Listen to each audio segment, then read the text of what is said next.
चल पिंकू दुआ कर। Father God, thank you for this wonderful day, Lord. Thank you, Lord, for bringing us together here, Lord, to hear from your word, Lord, the secrets of the revelation, Lord, and Lord, especially we pray for Sekhar Mama, Lord. He was suffering, and Lord, you have healed him in Jesus' name, Lord. We thank you for him. Praise be to him. Lord, we thank you, Lord, for each and every one of us. We could gather here, Lord, to hear from your word. And Lord, we ask your blessed hand on each one of us, Lord. When Sekhar Mama explains the things, we can understand the secrets of your scripture, Lord. Bless your holy name. Thank you, Jesus. Be with everyone, Lord. And Lord, we pray for your Lord, salvation on each one of us, Lord. Bless your holy name. Bless this meeting, Lord, and bless this preaching that Sekhar Mama will give us. Bless your holy name. In Jesus' name we pray. Amen. आमीन। सो फिर से सारे scholars का प्रभु यीशु के मधुर नाम में स्वागत करता हूं मैं। और मैं धन्यवाद करता हूं कि आज फिर से आप लोगों के साथ हूं। मेरी तबीयत खराब थी। सबकी प्रार्थनाओं के लिए एक बार फिर से धन्यवाद। और प्रभु ने मुझे ठीक किया है, चंगाई प्रदान की और सबकी प्रार्थनाओं का उत्तर मिला। मैं उस दिन ही कह रहा था कि क्या जाने इसके आगे कब मौका मिलेगा नहीं मिलेगा, क्या है मैं भी नहीं जानता। और मैंने बोला था ऐसा कुछ याद आता है, पर फिर भी प्रभु ने मुझे इस संकट से निकाला है, इसलिए कि हम लोग सब लोग मिलकर उसके वचनों को पूरा पूरा सीख सके, जान सके। क्योंकि ये वचनों को सीखना, इसमें भी उसका प्रयोजन है, हमारा प्रयोजन नहीं है। मैंने पहले ही बताया हुआ है कि ये जो भी हम सीख रहे हैं इसके विषय में ये हमारी ड्यूटी रहेगी वहां पर, कि बहुत सारे लोग स्वर्गदूत हैं और जो प्रधानताएं हैं उनको कैसे क्या प्लानिंग था, पूरी बातें किसी को नहीं मालूम। इवन दानियल जो है वो बेचारा पूछता रह गया, उसको बोले कि ये अंत के समय के लोगों के लिए है, तू बंद कर दे, तू चला जा। जिसने मुख्य रूप से रोल किया उसी को पूरी बात नहीं बताई। और जब हम जाएंगे वहां तो ये सारी बातें हम वहां करेंगे। ये कलीसिया की ड्यूटी है, ये मैं बार बार बता रहा हूं। इसलिए मैं कह रहा था कि ये जो अध्ययन है हमारा, इसमें हम पूरा ध्यान इसलिए लगाना हमें जरूरत है क्योंकि इसका उसको प्रयोजन है। स्वर्ग में जाने के बाद हमारा और कोई काम नहीं होगा, यही हमारा काम होगा मुख्य रूप से। और इसलिए प्रभु सहायता करे कि आप इस अध्ययन के महत्व को समझें और उसी के अनुसार इस पे ध्यान लगाएं। हम लोगों ने इस लाइन तक पढ़ा था, इसी के आगे हम लोग चलेंगे। रेवलेशन 11, 13 और 14 पढ़िए। फिर उसी घड़ी एक बड़ा बुईढोल हुआ और नगर का 10वां अंश गिर पड़ा, और उस बुईढोल से 7,000 मनुष्य मर गए और शेष डर गए और स्वर्ग के परमेश्वर की महिमा की। दूसरी विपत्ति बीत चुकी, देखो तीसरी विपत्ति शीघ्र आने वाली है। अब आप लोग काउंट कर लेना, पहला क्या था, दूसरा क्या था और तीसरा क्या है आने वाला। पहले मैंने लाइन से पूरा हम लोगों ने अध्ययन किया कि ये पहली है, दूसरी और तीसरी आने वाली, उसके बाद दूसरी आई और अब तीसरे की बारी है। यहाँ पर ये लिखा हुआ है, पढ़िए। The things after the rapture, the seventh trumpet, tribulation period of 7 years, the third vow on men, casting Satan from heaven. Revelation 11, chapter 15, 15:8 तक। Yes, chapter 11, 15 से लेकर चैप्टर 15:8 तक ये पूरा वर्णन है। क्या बोल रहा है तीसरी विपत्ति? अभी तक तो उसके चेले चपाटे आ रहे थे। अभी the third woe on man casting Satan from heaven, वो पूरी रीति से शैतान इस पृथ्वी पर आने वाला है। देखते हैं आगे, पढ़िए। प्रकाशित वाक्य 11 का 15 से 16। और जब सातवें दूत ने तुरही फूंकी तो स्वर्ग में इस विषय के बड़े बड़े शब्द होने लगे कि जगत का राज्य हमारे प्रभु का और उसके मसीह का हो गया, और वह युगानुयुग राज्य करेगा। और 24 प्राचीन जो परमेश्वर के सामने अपने अपने सिंहासन पर बैठे थे, मुंह के बल गिर कर परमेश्वर को दंडवत करके यह कहने लगे पढ़ो। कि हे सर्वशक्तिमान प्रभु परमेश्वर, जो है और जो था, हम तेरा धन्यवाद करते हैं कि तूने अपनी बड़ी सामर्थ काम में लाकर राज्य किया है, और अन्य जातियों ने क्रोध किया और तेरा प्रकोप आ पड़ा। और वह समय आ पहुंचा है कि मरे हुओं का न्याय किया जाए, और तेरे दास भविष्यवक्ताओं और पवित्र लोगों को और उन छोटे बड़ों को जो तेरे नाम से डरते हैं बदला दिया जाए, और पृथ्वी के बिगाड़ने वाले नाश किए जाए। ये एक बात बोला था पौलुस ने, होमवर्क रहेगा, इसको खोजना जरूर, या किसी को याद आ जाता है तो बता दो कि पलटा लेना तुम्हारा काम नहीं है, मैं ही पलटा लूंगा, ये उसने बोला हुआ है। और यहां पर वो बात टैली कर रहा है वो कि उन जो लोग परमेश्वर के नाम का भय मानते हैं, चाहे वह दास भविष्यवक्ता छोटे बड़े जितने, उनका बदला, उनका पलटा लिया जाएगा ये इसी समय में, जिसके बारे में पहले कहा गया। कहाँ लिखा है? रोमियो 12 का 19। Very good. रोमी 12:19 को पढ़ लेना आप लोग, उधर लिखा हुआ है कि पलटा लेना तुम्हारा काम नहीं है भाई, तुम जाने दो, तुम केवल क्षमा करो। आप देखो ध्यान से कि यीशु ने भी कहा हे पिता इन्हें क्षमा कर, स्तिफनुस ने भी कहा इन्हें क्षमा कर, और हर मसीही का कहना होता है। यहूदी लोग कहते थे कि तू कब तक पलटा नहीं लेगा, कब तक बदला नहीं लेगा। यहूदियों में पुराने नियम के बुलाए हुए लोगों और नए नियम के बुलाए हुए लोगों में यही फर्क है। नए नियम के बुलाए हुए लोग कभी भी बदला लेने का उपाय नहीं करते। अभी अनजाने में, इनोसेंटली, ठीक से वचन का ज्ञान नहीं होने के कारण कई बार जब कोई चर्च जला दिया जाता है तो कोई कुछ होता है, कहीं कहीं जब समस्या आती है तो कोर्ट कचहरी और दुनिया भर का हड़ताल और रैली और ये सब होने लगता है। बाइबल बोलती है कि नो, इसके लिए परमिशन नहीं है। नए नियम के लोगों को मसीहियत दिखाना है। मसीह का मतलब जो दूसरों के लिए जीता है, दूसरों के लिए अपना दुख उठाता है और सहता रहता है। इसलिए इन बातों को ध्यान रखना कि पलटा लेना हमारा काम नहीं है। कुछ भी हो जाए, हमारे मुंह से केवल क्षमा निकलना चाहिए। क्रूस पे ठोक दिया था तब सबसे पहला मुंह से उसके शब्द निकला कि इनको क्षमा कर, ये नहीं जानते क्या कर रहे हैं। पढ़िए। और परमेश्वर का प्रकाशित वाक्य 11:19। और परमेश्वर का जो मंदिर स्वर्ग में है वह खोला गया, और उसके मंदिर में उसकी वाचा का एक संदूक दिखाई दिया, और बिजलियां और शब्द और गर्जन और बुलडोल हुए, और बड़े बड़े ओले पड़े। इसको भी जरा मैं समझा दूं आपको। ये मंदिर का कॉन्सेप्ट क्या है? किसी को आइडिया है कि मंदिर को क्यों बनाया गया था?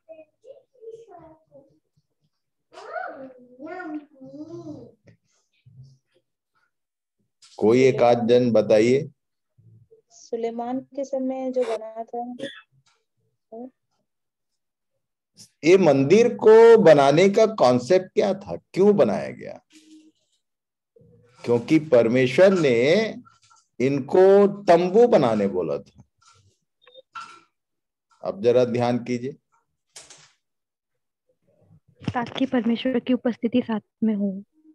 वो उसकी आज्ञाओं को रखने के लिए जो पटिया था। और कोई अंदाजा ठीक जा रहा है पर परफेक्ट नहीं है। क्यों इस बात पे मैं आज क्यों इस विषय में आज बात करना चाहता हूं मैं पौलुस ने कह दिया, कौन मालूम? क्या तुम नहीं जानते कि तुम्हारी देह पवित्र आत्मा का मंदिर है? इसलिए इस हमारे बात को बीच में वास करने के लिए। पहले वो बसना चाहता है और हम में चलना फिरना चाहता भी है। तो मैं बता दूं, पहले आर्क ऑफ कम्युनिटी को लेकर घूमते थे, वो एक जगह रखा है। चलो अभी बता देता हूं मैं कि परमेश्वर ने जब इनको मिस्र की बंधुआई से निकाला, मिस्र की बंधुआई से निकाला, और तब जंगल में उसने उनको सबसे पहले तो ये लिखित में अपना वचन दिया, 2 पत्थर की पटियां हैं, और बाकी सारा वचन वो आप ध्यान से पढ़ना कि पूरी व्यवस्था, पूरी बातें परमेश्वर ने इनको बना के तैयार करके दिया था। और तब मुख्य रूप से हम ये जानते हैं कि वो 2 पत्थर की पटिया थी, जिसके कारण ये संदूक एक बनाया गया, और संदूक में उन्होंने ये संदूक को इसीलिए बनाया गया था कि ये संदूक जो था, इसमें परमेश्वर का लिखित वचन, उसके अपनी उंगलियों से लिख के दिया हुआ वचन रखा हुआ था। और इसका रोल क्या था? मेन, इस संदूक का मेन रोल क्या था? देखो जरा, किसको याद है? युद्ध में विजय के लिए, युद्ध में जब जाते थे संदूक लेके जाते थे। हाँ, और कोई भाई? साथ रहता था, मतलब को जिताता था, युद्ध को जिताता था। तुमने बोल दिया, सुन लिए हम। और कोई? परमेश्वर की उपस्थिति। हारून का लाठी। गिनती 7 अध्याय का आखिरी पद पढ़ो। गिनती 7 अध्याय आखिरी, ये सब याद रहना चाहिए। एक्चुअल में संदूक का मेन रोल क्या था?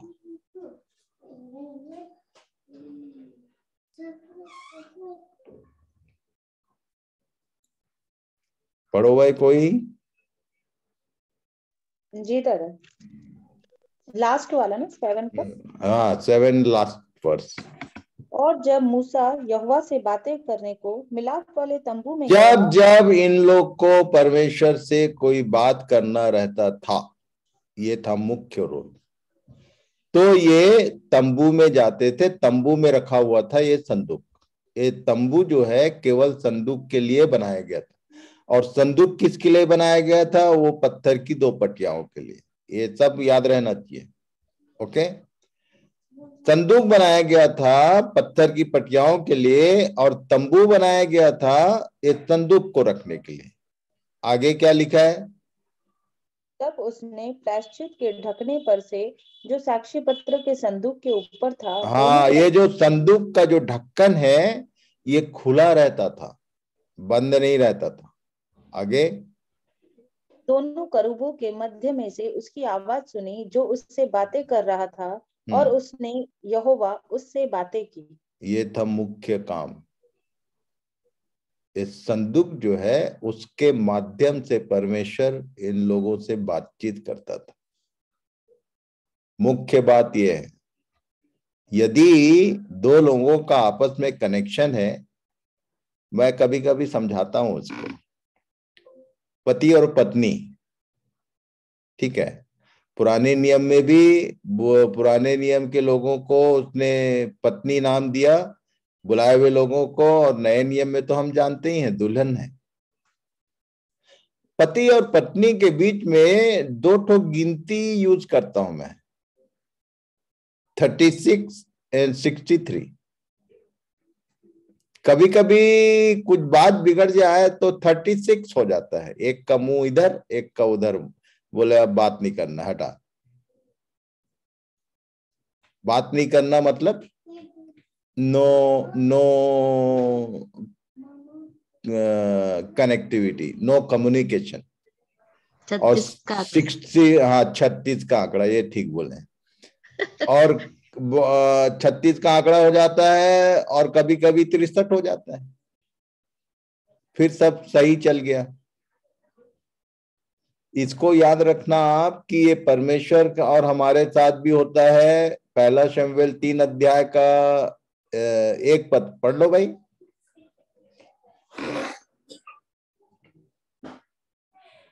पहला शमूएल 3 का 1।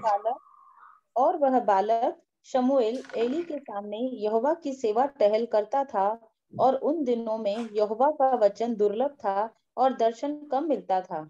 इसका क्या मतलब? बस बस बस 1 पद। क्या बोला? यहोवा का वचन दुर्लभ।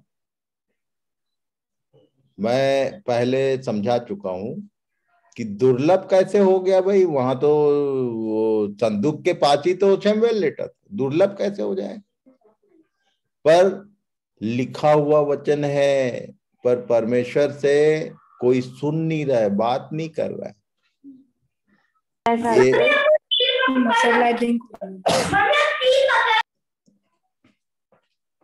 एक कामिया, तुम बिल्कुल नहीं बोलना दोबारा, ओके? सुनो केवल। तो संदूक अंदर है, वहां पर वो शमूएल लेटा हुआ है, और उसी में से आवाज आ रही थी, शमूएल शमूएल। एली कहाँ था? एली अपने में मगन है, अपने स्थान में लेटा हुआ था, इसलिए उसको परमेश्वर ने आवाज नहीं दिया। आज भी याद रखना, यदि आप परमेश्वर के वचन के केवल फॉर्मल आप ये बोल के वचन नहीं खोलते हो कि प्रभु मैं उपस्थित हूं, मेरे से बात कर, तो वो कभी नहीं बात करेगा। उधर ही है मंदिर में संदूक, पर लिखा है वचन दुर्लभ था, और क्या? दर्शन। जब वचन परमेश्वर बात ही नहीं करेगा तो दर्शन काहे का? जब वो बात करता है तो दर्शन मिलता है कि भाई तुझे किस रास्ते जाना है। परमेश्वर 36 का आंकड़ा उसके साथ मत करना कभी। उसके सामने उपस्थित रहो, बोलो कि प्रभु मुझसे बात कर, ओके? और होना कहाँ चाहिए? परमेश्वर का जो मंदिर स्वर्ग में है वह खोला गया, और उसके खोलने से मान लो आपको खोल दिया जाए तो परमेश्वर का वचन दिखाई देगा कि दुनिया भर का झमेला दिखाई देगा। इसको जरा कोशिश करना, अपना अपना जांच लो भाई, कि किताब के रूप में यदि तुम्हारे पास ये बाइबल रखी हुई है तो कोई बहुत पढ़ते होगे, हो सकता है। आज तुमसे प्रभु ने क्या बोला, आज उसका उत्तर है कि आज प्रभु ने मुझसे ये कहा।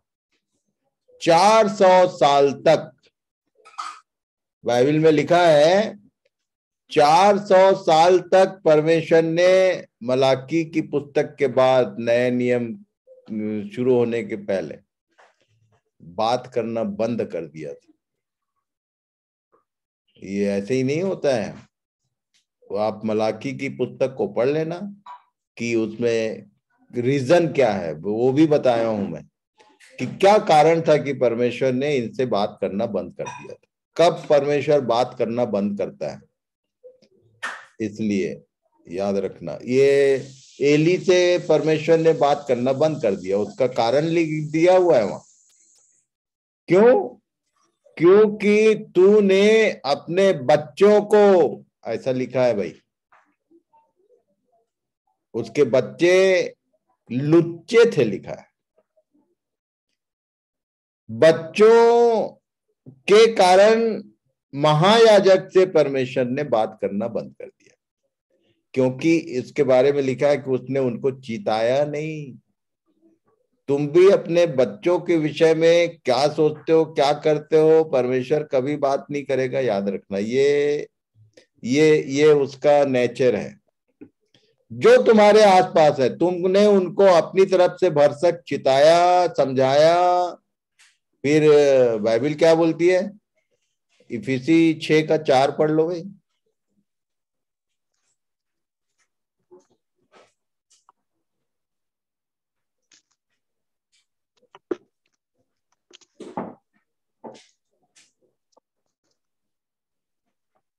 इफिसी 6 का 4। और हे बच्चे वालों, अपने बच्चों को रीस न दिलाओ, परंतु प्रभु की तुम अपना जीवन ऐसा रखो कि वो रिस आए ना। आवाम लोग का तो बात ही ऐसा रहता है कि किसी को भी रिस आ जाए। अपना अपना ध्यान करो तो सही। क्यों बच्चे हमारी सुनना नहीं मानते? क्यों? बच्चों के लिए आपका मॉडल कैसा है? एक बार आवाज देने से बच्चा सुनना चाहिए। जैसे ही परमेश्वर बात करता था इब्राहिम से, उसने 22 अध्याय को याद करो कि इन बातों के पश्चात परमेश्वर ने यह कहकर इब्राहिम की परीक्षा की, हे इब्राहिम। उसके बाद क्या हुआ? इब्राहिम ने कहा, देख मैं यहां हूं, here I am O Lord. Response दे रहा है बच्चा। परमेश्वर आवाज दे रहा है और उसका जो बुलाया हुआ जन है वो क्विक रिस्पॉन्स दे रहा है, yes here I am O lord. ऐसा संबंध होना चाहिए आपका अपने बच्चों के साथ है। तो बच्चा तो सुनते ही नहीं। क्यों? क्योंकि तुम्हारा हिसाब किताब उनको रिस दिलाने वाला है। क्या लिखा है यहाँ?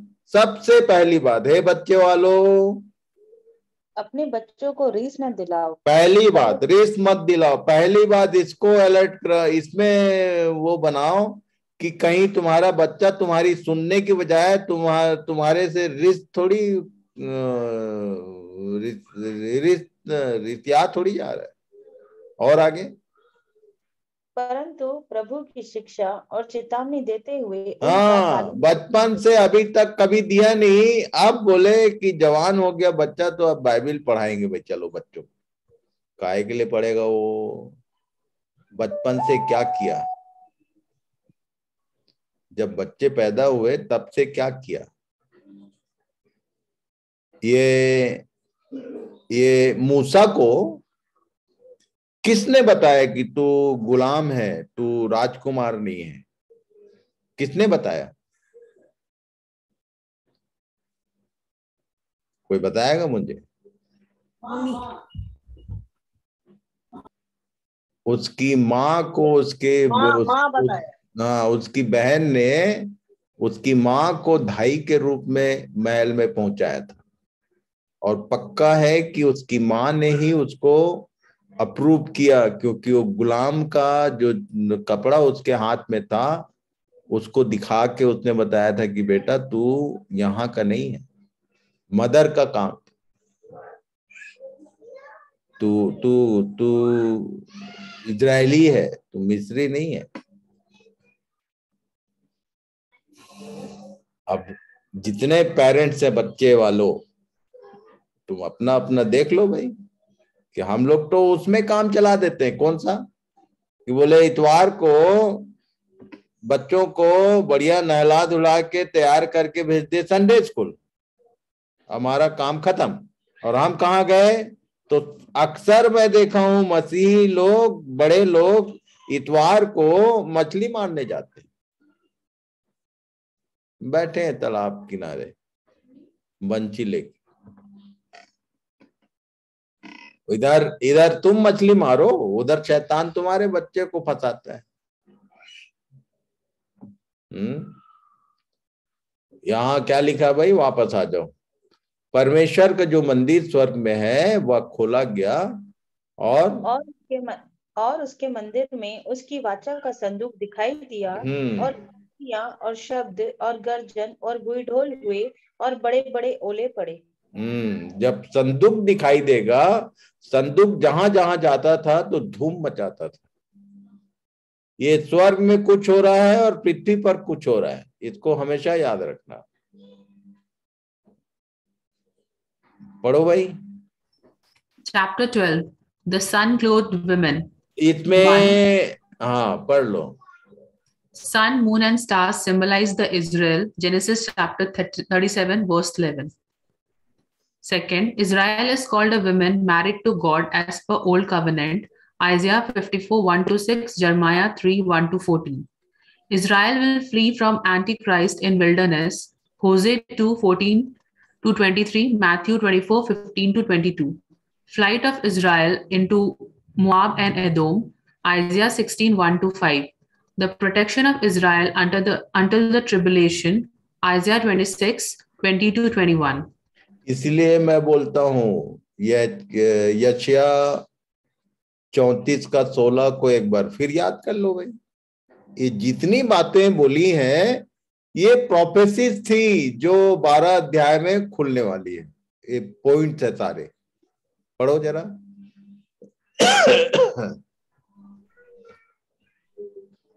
Child of this women, one. Weight 34 का 16।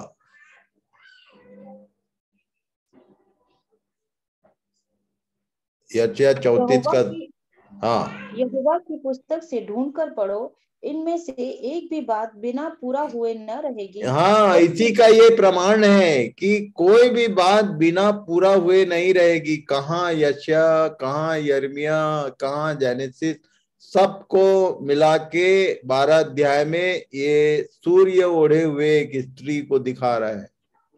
ये सबको लिख लेना और अध्ययन कर लेना, पढ़ लेना, सब समझ में आएगा। तब 12 अध्याय समझ में आएगा। तो पहला तो सन क्लॉथेड वुमेन, जो सूर्य को ओढ़े हुए एक स्त्री है। दूसरा चाइल्ड ऑफ दिस वुमेन, ये स्त्री की एक उसका एक बच्चा हुआ लिखा है। आगे पढ़ो। Child of Child is caught up alive up to God as soon as it is born. आगे 1,44,000 Jews are mentioned as sealed and saved in tribulation and raptured to the heaven after seventh trumpet. Revelation 7, 1 to 8, 9 to 4, 12, 5 and 14, 1 to 5. ये सब को पढ़ लेना आप लोग। Chapter 12 और 13 में 7 चीजें हैं। क्या क्या? First, the sun-clothed women, 12, 1 to 2. The red dragon, 12, 3 to 4. The man-child, 12, 5. War in heaven, 12, 7. The Jewish remnant, 12, 14. The beast out of the sea, 13, 1 to 10. The beast out of the earth, 13, 11 to 18. ये पूरा देखेंगे अपन लोग। पढ़ो भाई। प्रकाशित वाक्य 12 का 1 से 2। फिर स्वर्ग पर एक बड़ा चिन्ह दिखाई दिया, अर्थात एक स्त्री जो सूर्य ओढ़े हुए थी और चांद उसके पांव तले था और उसके सिर पर 12 तारों का मुकुट था, और वह गर्भवती हुई और चिल्लाती थी क्योंकि प्रसव की पीड़ा उसे लगी थी। और यही विजन देखता था वो, क्या नाम, कौन देखता था बताओ तो चलो। यूसुफ। यस, ऐसे याद करते जाना ना भाई। यूसुफ यही वाला दर्शन देखता था, उसके भाई लोग चिढ़ जाते थे। ये इधर मेंशन किया हुआ है, पहली बात। आगे पढ़ो भाई। The fact is, the woman is neither the Virgin Mary nor the church. She is Israel. We have only to be reminded of Joseph's dream. कई लोग, ये किस लिए बता रहा हूं मैं, क्योंकि कई लोग उसको मदर मेरी बोलते हैं और वो यीशु का जन्म, ना वो मदर मेरी है और ना ही चर्च है। She is Israel. आगे पढ़ो। We have only to be reminded of Joseph's dream, where he says, "Behold, I have dreamed a dream more, and behold, the sun and the moon and the 11 stars made obeisance to me." Genesis 37:9. To see the Jewish character of this woman, Joseph was the 12th star. Israel is again and again compared to a woman and a married woman in the Old Testament, Isaiah 54:1, and in the period of a rejection, she is spoken of as a widow, Isaiah 47:7 to 9, Luke 18:1 to 8, and a divorced woman, Isaiah 51, and an adulterous wife, Jeremiah 3:1 to 25, Hosea 2:1 to 23. But the church is a virgin and an espoused virgin, 2 Corinthians 11:2. कलीसिया में और Israel में ये फर्क है। Israel के बारे में कितनी सारी बात बोला, पर चर्च के बारे में केवल एक बात बोलता है, शी इज अ वर्जिन, कुंवारी। दूसरा कुरंथी 11:2 पढ़ लो भाई, एक बार याद दिला दूं मैं, बाकी को पढ़ना जरूर, सब मैं छोड़ रहा हूं ये सब, क्योंकि लिखित में आपको दे रहा हूं, तो आप लोग इसको अच्छे से नोट्स बना लेना, बैठा लेना अपने अंदर। दूसरा कुरंथी 11:2 पढ़ो, पौलुस क्या बोलता था। क्योंकि मैं तुम्हारे विषय में ईश्वरीय धुन लगाए रहता हूँ, इसलिए कि मैंने एक ही पुरुष से तुम्हारी बात लगाई है कि तुम्हें पवित्र कुंवारी की नाई मसीह को सौंप दूं। हाँ, बात लगाई हुई है, अभी शादी नहीं हुई है। कि तुमको किसकी नाई? पवित्र कुंवारी की नाई। पवित्र कुंवारी की नाई। अब पवित्र कुंवारी शब्द को थोड़ा मनन कर लेना। जो जिसका ब्याह होने वाला है, तुम, अच्छा, ये हमारे ह्यूमन बीइंग्स के बीच में एक बात बड़ा फेमस रहता है कि दिल लगी कहीं से, शादी किया कहीं से। ये चलता है भाई, मैं तो देखा हूं कि बड़ा प्रेम चक्र है, कभी इससे कभी उससे कभी, और शादी हुआ कहीं तो एकदम फोर्थ पार्टी। ये बोलता है मैं पर पुरुष की बात बोला करता हूं कि पर पुरुष के साथ यहाँ पर आंख मिचौली और शादी होगा यीशु के साथ। इम्पॉसिबल, याद रखना। वर्जिन चाहिए उसको, वर्जिन चाहिए, कुंवारी चाहिए। वो किसी और के हाथ में पड़े हुए को शादी नहीं करने वाला है। इसलिए अपना अपना संबंध अपने अपने जीवन के भीतर में सैटेनिक एंट्री कब कब कहाँ कहाँ कैसे होती है उसको ध्यान करना। वो हमको बदनाम करता है, दाग और धब्बे लगाता है। वो दाग और धब्बे को दूर करके निर्दोष, क्या क्या लिखा 25 अध्याय 25 पद में 5 के इफिसी हम लोग पढ़ते आ रहे हैं कई बार,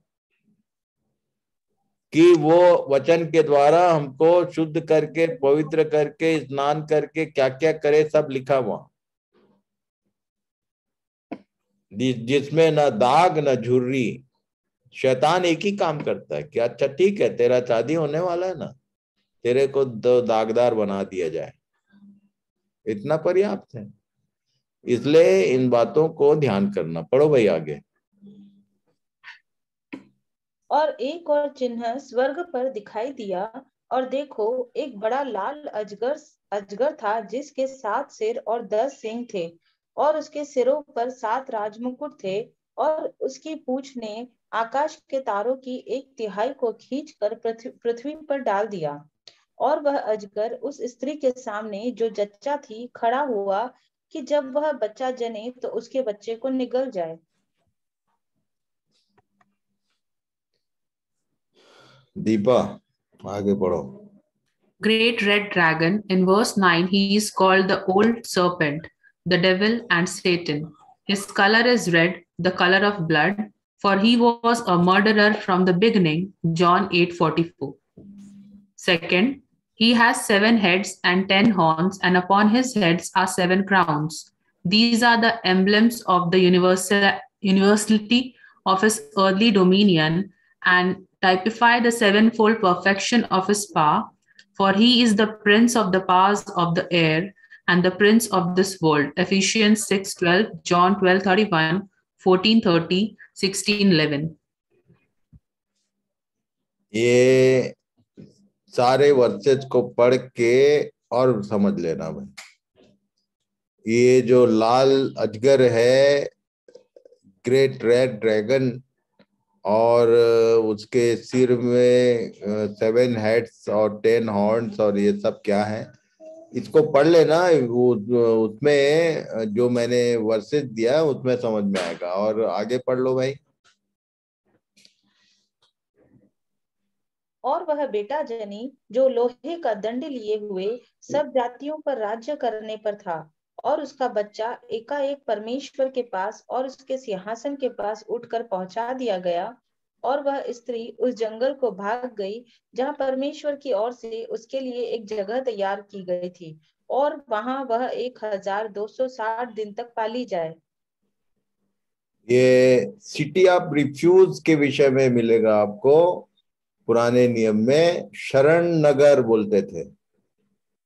कभी आप लोगों ने पढ़ा है कि नहीं? शरण नगर हुआ करता था कि जब किसी को समस्याओं से बचना होता था तो शरण नगर में जाके उनको ठिकाना रहता था, और वहां जाने के बाद कोई उनको मारेगा नहीं। बचाए जाने की जगह शरण नगर, उसकी बात कर रहे हैं। फिर क्या हुआ?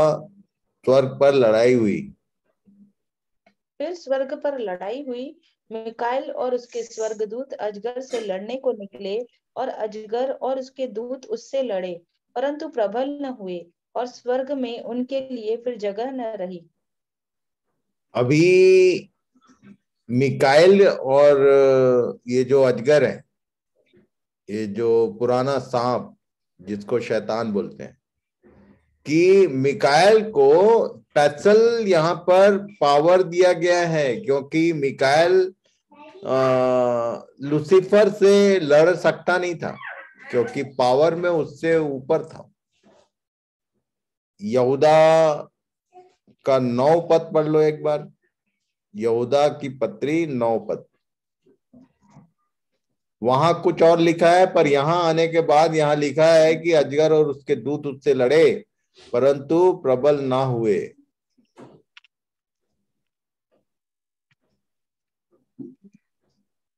परंतु प्रधान स्वर्गदूत मिकाएल ने जब शैतान से मूसा की लोथ के विषय में वाद विवाद करता था, तो उसको बुरा भला कह के दोष लगाने का साहस ने किया, पर यह कहा कि प्रभु तुझे डांटे। ये मैनर था उसका, पर यहाँ पर नो मैनर। यहाँ पर लिखा है कि अजगर और उसके दूत उससे लड़े जरूर, पर प्रबल न हुए, और वो स्वर्ग से निकाल बाहर किए गए। ठीक है, और आगे पढ़ लेते हैं, पढ़ो।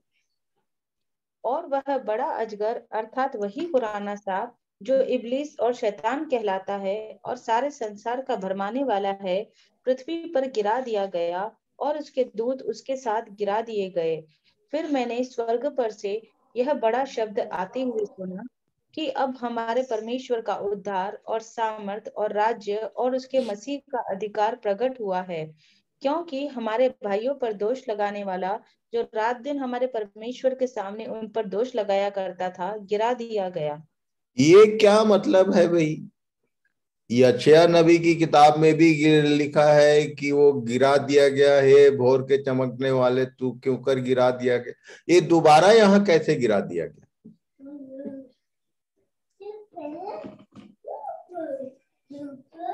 तो जितने लोगों ने मेरा पुराना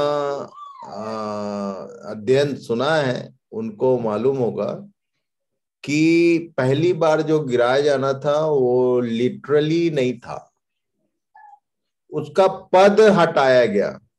उसको जैसे डिमोशन किया जाता है, उसको जाने आने, स्वर्ग में जाने आने की कोई मनाही नहीं थी। वो कभी भी जाता, कभी भी आता। यहाँ लिखा है हमारे भाइयों पर दोष लगाने वाला, तो दोष कहाँ लगाता था वो?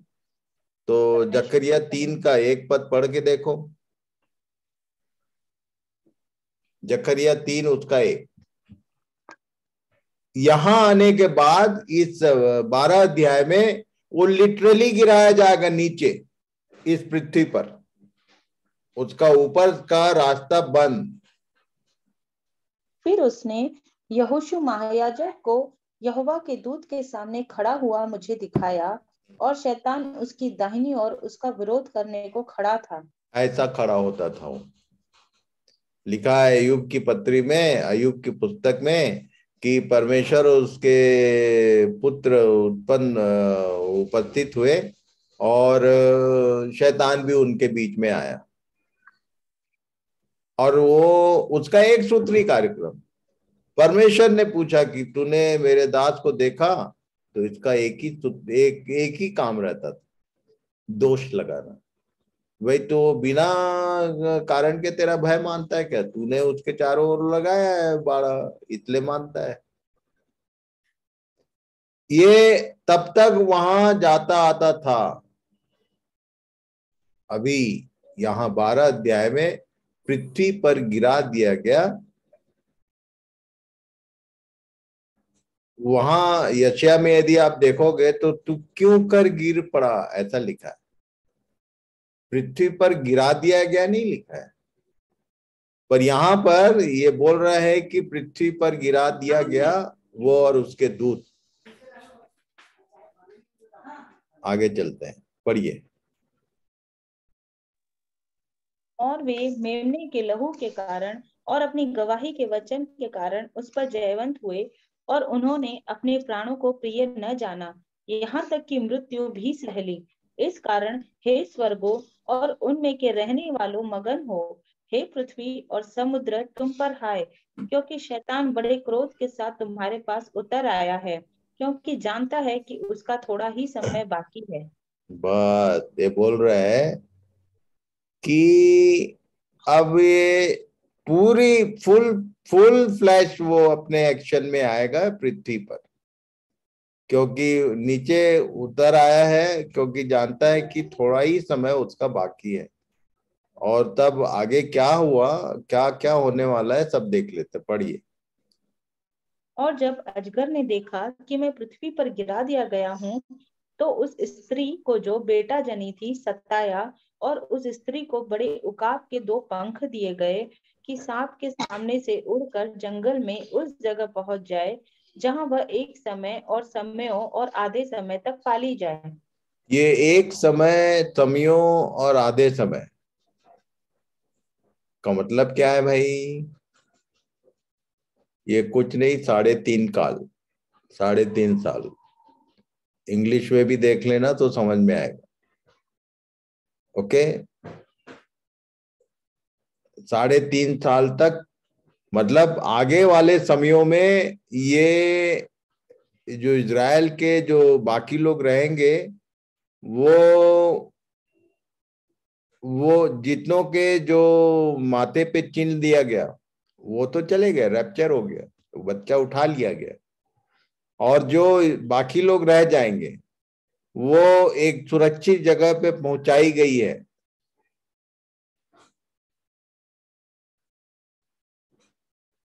ये पढ़ लो, आगे पढ़ लो। निर्गमन 19 का 3 से 4। तब मूसा पर्वत पर परमेश्वर के पास चढ़ गया, और यहोवा ने पर्वत पर से उसको पुकार कर कहा, याकूब के घराने से ऐसा कह और इजराइलियों को मेरा यह वचन सुना कि तुमने देखा है कि मैंने मिस्रियों से क्या क्या किया। तुमको मानो उकाब पक्षी के पंखों पर चढ़ाकर अपने पास ले आया हूँ। ये बार बार बोलता है उकाब पक्षी की नाई, इसको यहाँ भी उकाब पक्षी की नाई उसने निकाल के लाया। मतलब परमेश्वर अपने सामर्थ्य से उस स्त्री को पहले मिस्रियों के बंधन से कैसे निकाला, इन द सेम वे वो यहाँ पर फिर से वो अपनी सामर्थ्य के साथ उनको निकाल के लेके जा रहा। पढ़ो भाई।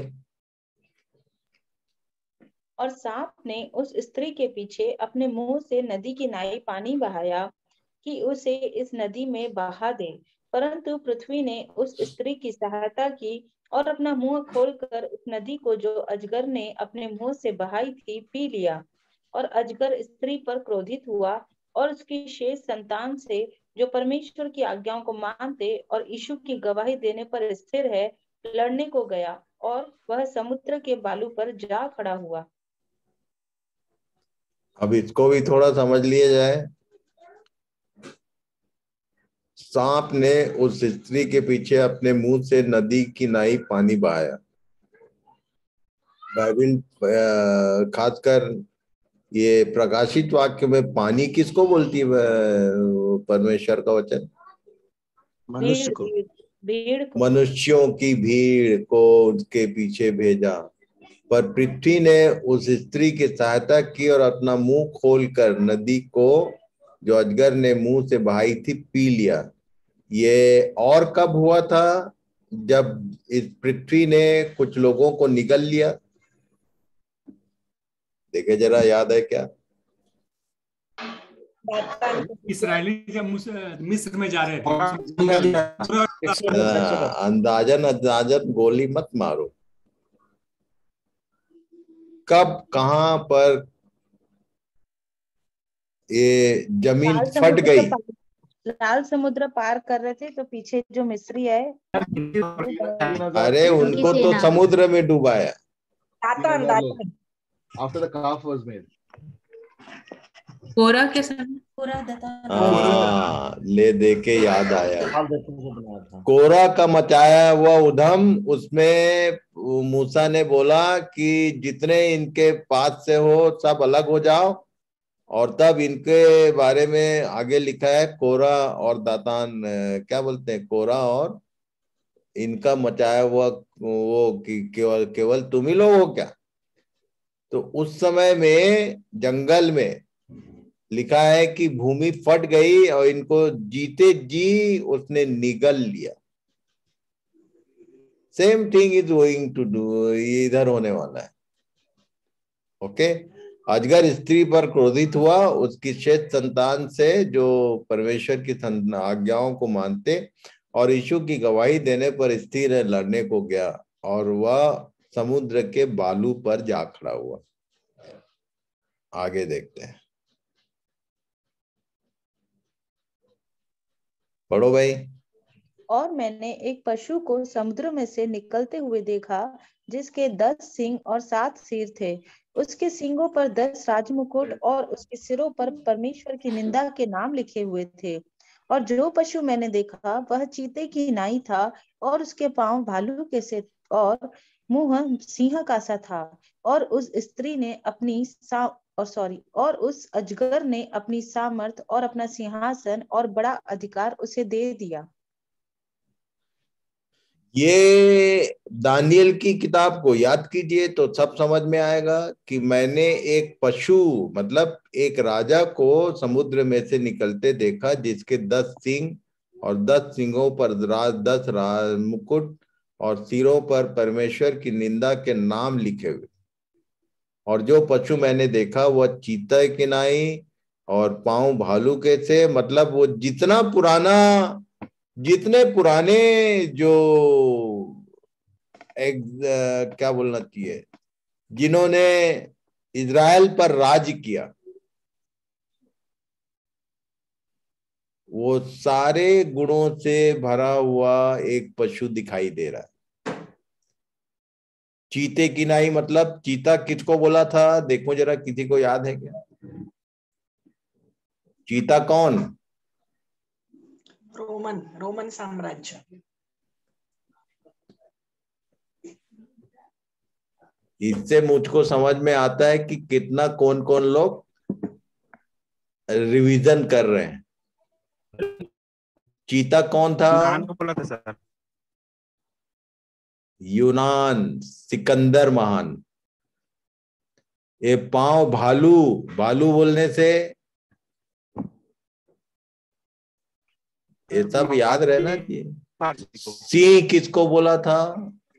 ये सारे गुणधर्म के साथ में ये पशु आएगा। सब उसमें चीते की नाई स्विफ्टनेस, फास्ट कवर करेगा।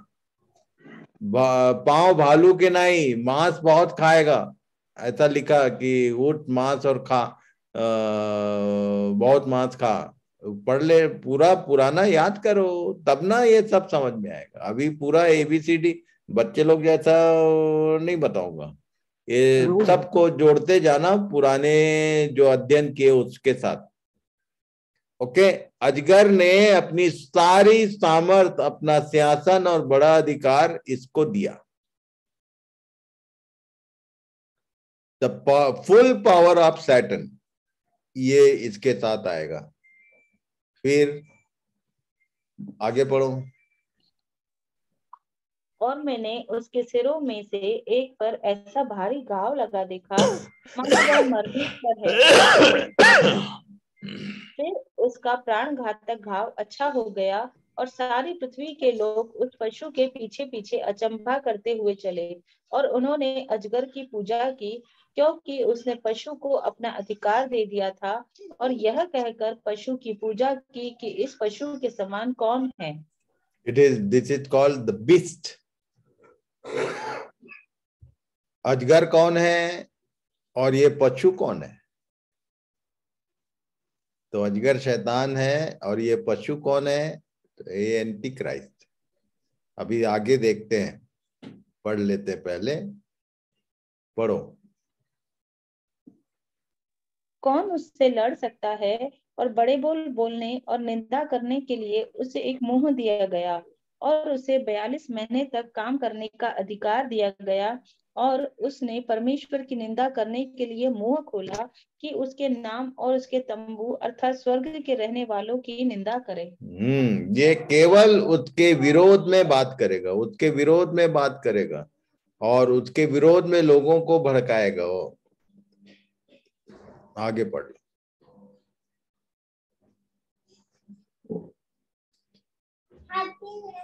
और उसे यह अधिकार दिया गया कि पवित्र लोगों से लड़े और उन पर जय पाए, और उसे हरे कुल और लोग और भाषा और जाति पर अधिकार दिया गया, और पृथ्वी के वे सब रहने वाले जिनके नाम उस मेमने की जीवन की पुस्तक में लिखे नहीं गए, जो जगत की उत्पत्ति के समय से घात हुआ है, उस पशु की पूजा करेंगे। जिसके कान हो वह सुने। ये बोल रहा है कि कुल मिला के वो उस पशु की पूजा पूरे, अभी देखेंगे आगे, पशु की पूजा शुरू हो जाएगी, जिसके लिए मत्ती 24 में लिखा हुआ है कि जब तुम कंगूरे पर घृणित वस्तु को स्थापित देखो। पढ़ो भाई। जिसको कैद में पड़ना है वह कैद में पड़ेगा, जो तलवार से मारेगा अवश्य है कि वह तलवार से मारा जाएगा। पवित्र लोगों का धीरज और विश्वास इसी में है। फिर मैंने एक और पशु को पृथ्वी में से निकलते हुए देखा। उसके मेमने के से 2 सींग थे और वह अजगर की नाई बोलता था। बोली पूरा अजगर का, मेमने के से 2 सींग, ये हो गया तीसरा। एक और पशु, एक पशु आया है और एक पशु फिर से पृथ्वी में से निकल रहा है, और उसकी बोली भाषा पूरी अजगर के समान है, मतलब शैतान के समान है। और आगे ये इसका काम क्या है, इसको ध्यान करना। यह उस पहले पशु का सारा अधिकार, पढ़ो भाई, ध्यान से पढ़ना इसको। और यह उस पहले पशु का सारा अधिकार उसके सामने काम में लाता था, और पृथ्वी और उसके रहने वालों से उस पहले पशु की, जिसका प्राण घातक घाव अच्छा हो गया था, पूजा कराता था। और वह बड़े बड़े चिन्ह दिखाता था, यहाँ तक कि मनुष्यों के सामने स्वर्ग से पृथ्वी पर आग बरसा देता था। तो 2 पशु हैं और एक अजगर है।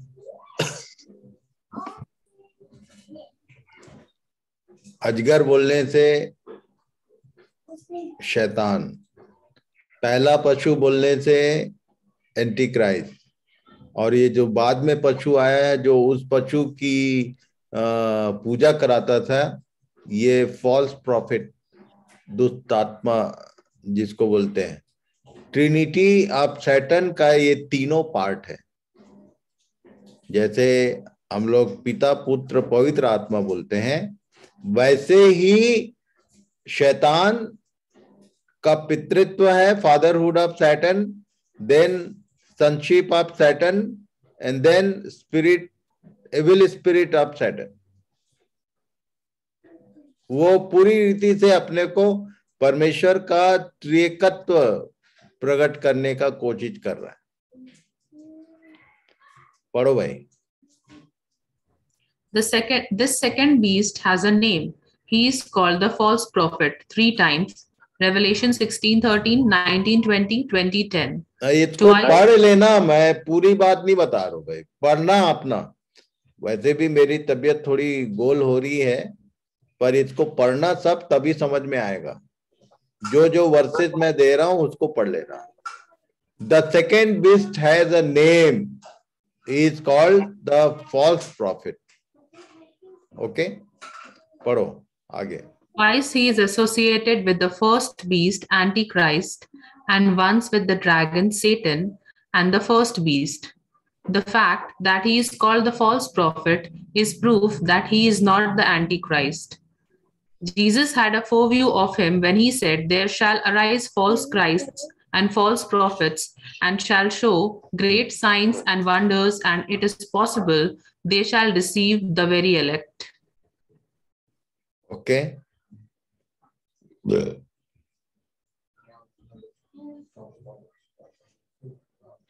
पढ़ो भाई। मत्ती 24:24, क्योंकि झूठे मसीह और झूठे भविष्य वक्ता उठ खड़े होंगे और बड़े चिन्ह और अद्भुत काम दिखाएंगे कि यदि हो सके तो चुने हुए को भी भरमा दे।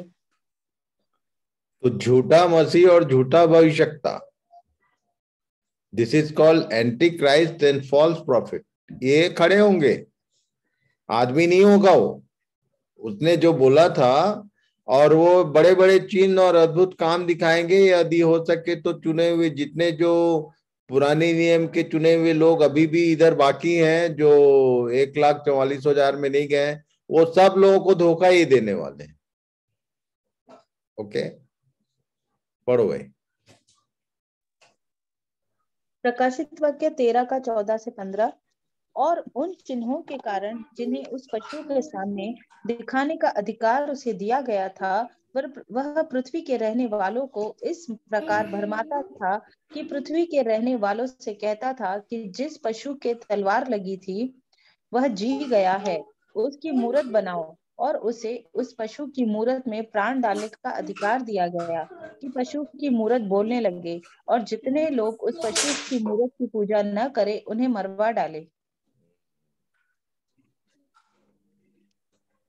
नीचे भी रोमी 8:11 पढ़ लो। और यदि उसी का आत्मा जिसने यीशु को मरे हुए में से जिलाया तुम में बसा हुआ है, तो जिसने मसीह को मरे हुए में से जिलाया वह तुम्हारी मरणहार देहों को भी अपने आत्मा के द्वारा जो तुम में बसा हुआ है जिलाएगा। इसी बात का कॉपी करेगा वो दुष्ट आत्मा। जिस पशु के तलवार लगी थी वह जी गया, उसकी मूरत बनाओ, उसमें मूरत में प्राण डालने का अधिकार उसको दिया गया है। ये दुष्ट आत्मा है जो जिससे पशु की मूरत बोलने लग जाए। जैसे अभी जब हमारे अंदर परमेश्वर का आत्मा काम करता है, ये जो पतरस था उसने 3 बार बोला मैं नहीं जानता उसको कौन, पर जब पवित्र आत्मा आया सबसे पहले वो ही खड़ा होके बोलना शुरू किया कि हे इजराइलियों सुनो, और उसी ने प्रचार किया था। जब परमेश्वर का आत्मा आता है तो वो जीवन देता है। वैसे ही कॉपी ये कर रहा है, duplicate, copying the Holi spirit, कि ये उसमें मूरत में प्राण डाल देगा, बोलने लग जाएगी मूरत। और आगे पढ़ लो भाई।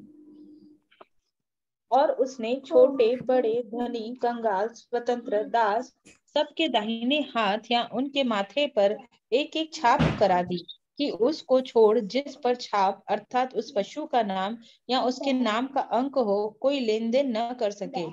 ज्ञान इसी में है, जिसे बुद्धि हो वह इस पशु का अंक जोड़ ले, क्योंकि मनुष्य का अंक है और उसका अंक 666 है। अब आज इधर ही रोकूंगा मैं। इस विषय में थोड़ा ध्यान तो करो कि ये 666 बोलने से क्या है। 666, इसके बारे में दुनिया भर की बड़ी बड़ी किताबें हैं, बड़ा बड़ा ज्ञान है, पर सिंपलीफाई सिंपल वे पे पिछली बार मैंने बताया था, पता नहीं कितने लोगों को याद है कि नहीं है। पिछली बार मैंने 666 को अच्छे से समझाया था। RFID चिप किसी को याद है? जी। जिसको याद है वो कल बताएगा, उसी से शुरू करेंगे। ओके, 666 बहुत बड़ी बात नहीं है, बहुत सिंपल है। इसको लोगों ने हमेशा, मानुषिक बुद्धि परमेश्वर की बातों को कठिन बनाती है। यहां से आगे हम लोग कल देखेंगे।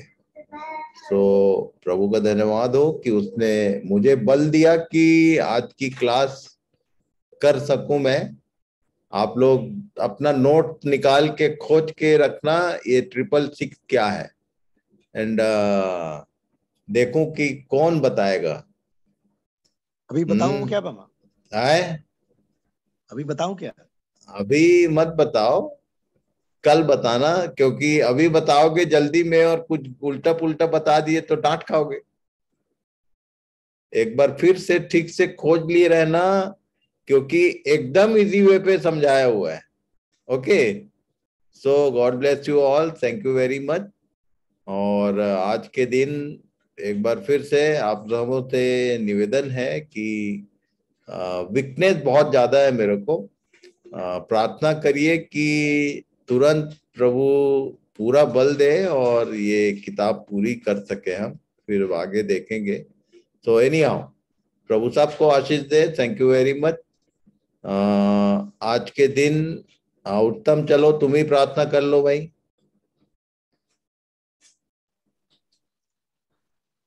हे सर्वशक्तिमान पिता परमेश्वर, प्रभु जी धन्यवाद देता हूँ प्रभु जी इस सुंदर समय के लिए प्रभु जी जो आपने हमारे जीवन में आज दिया प्रभु जी, और इस घड़ी के लिए भी धन्यवाद देता हूँ कि आपने हम सब भी विश्वासी जनों को प्रभु जी एक साथ एकत्रित किया कि हम सब आपके वचनों को पढ़ने वाले, देखने वाले, समझने वाले बन सके प्रभु जी।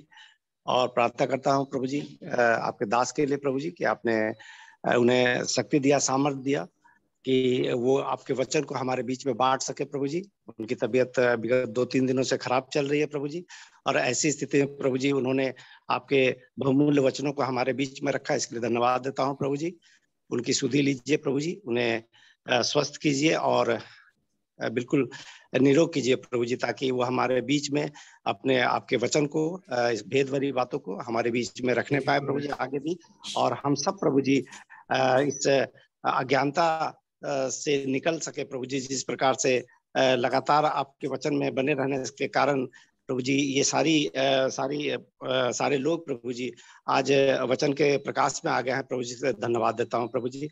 हम सबों को प्रभु जी स्वस्थ रखिए, और इस महामारी के समय में जबकि चारों तरफ परेशानी है प्रभु जी, सबको संभाल के रखिए। फिर से कलीसिया के और इस विश्वासियों को प्रभु जी आपके हाथ में देता हूँ, जो आज सबों ने आपके वचनों को सुना है प्रभु जी। सब पर अनुग्रह कीजिए, आशीष दीजिए प्रभु जी, और स्वस्थ रखिए। इस छोटी सी विनती को प्रभु यीशु मसीह के नाम से मांग लेता हूँ, आमीन। आमीन। सो प्रभु सबको आशीष दे, थैंक यू वेरी मच।